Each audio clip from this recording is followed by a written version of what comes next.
So this is about protecting white culture. This is quite interesting.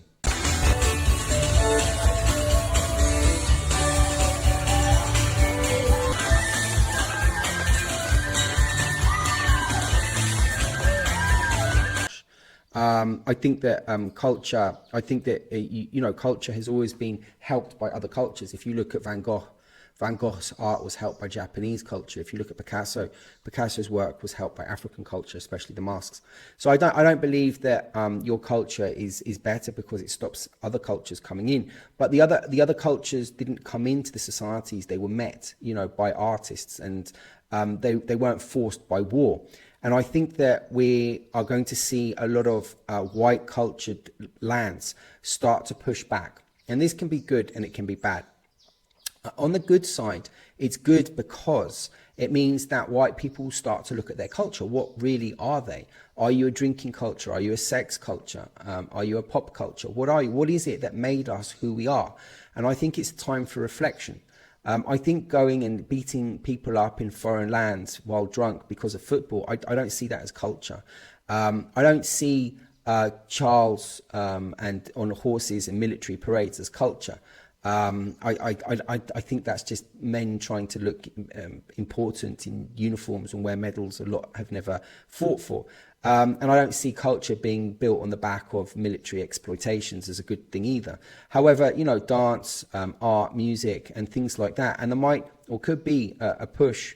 I don't know if there'd be a revolution, but there's definitely a push to investigate what actually does it mean to be white? What actually does it mean to be a local or an indigenous in your lands? And living in other cultures, the indigenous people are very proud of their culture, even though they've been hit very hard by people that have come to their cultures and destroyed a lot of them, for instance, in Latin America and places like this. And I think that there needs to be more pride in culture, and a pride without arrogance. And I think that pride also happens without football and drink and drama and stuff like this.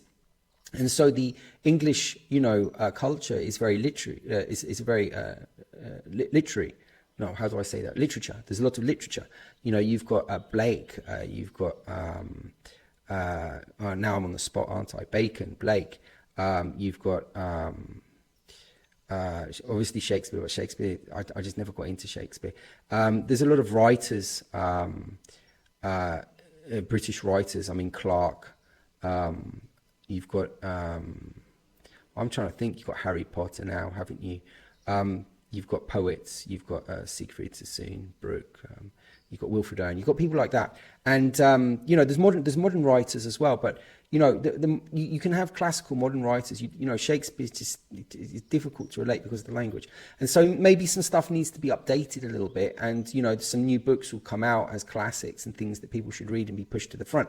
But I think that, it's important that people start to look at their culture and what they are instead of relying on drink and television and books like that. But we've got to be careful that we don't hate other people that aren't our culture and blame them for things when they can actually enrich our culture. And I think that's something that's important.